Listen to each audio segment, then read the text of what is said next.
As Ben said, my name is Leo Quinn. I'm from a place called Ballston Spa, New York. Has anyone ever heard of Ballston Spa? No? Near Saratoga. We heard of Saratoga? Yes. Albany, okay. Ballston Spa is about 3 hours north of New York City, or as I like to say, 3 hours north of an accent.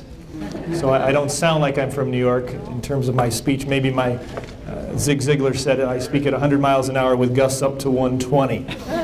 So that's what we might experience here today. The name of my workshop is called How to Own Your Paycheck Again. And I probably make an incorrect assumption in calling it How to Own Your Paycheck Again. I'm assuming, in fact, you ever did own your paycheck. I know that when I graduated from college, GMAC owned my paycheck, the landlord, the credit card company, everybody but me. I am a 1990 graduate of Siena College in Albany, New York with a degree in finance. And like most finance majors, I went right out and started my own carpet cleaning business. Now, if that's not funny to you, it could be you're horrified by the thought that you could spend $100,000 to $500,000 on a kid's college education, your kid would start a cleaning business. Well, I had had a taste of corporate America in my high school and college jobs, and I really didn't care for it. Carpet cleaning presented itself shortly after graduation, and I went with it. The trouble with me was I was a spendthrift youth, meaning as soon as I got it, I spent it.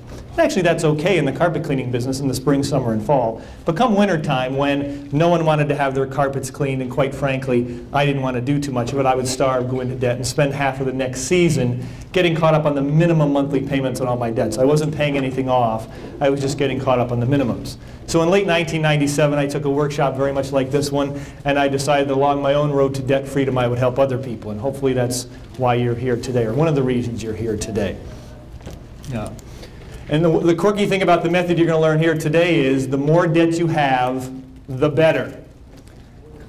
Now that doesn't mean you should run out of here and get more debts, but it means if you happen to come in here with a lot of debt, it might actually help you in the long run, and you'll understand what I mean by that. So far, the record admitted indebtedness for someone taking my workshop is $459,000.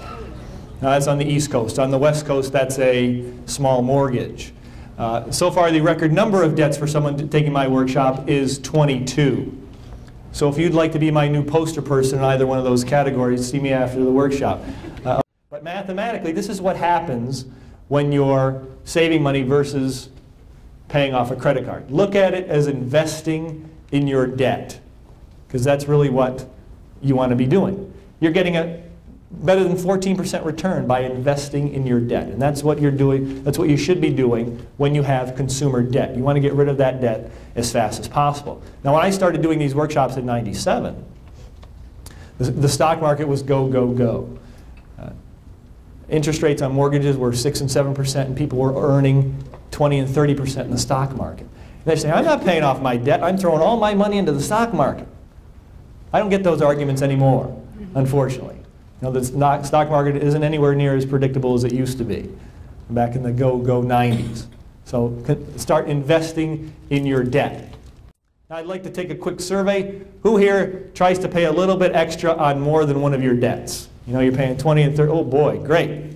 Exactly wrong thing to do. Wow, what a great workshop, huh? The more debts you have, the better.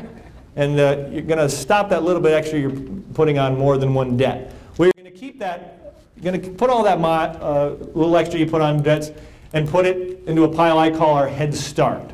Okay? Head Start pile.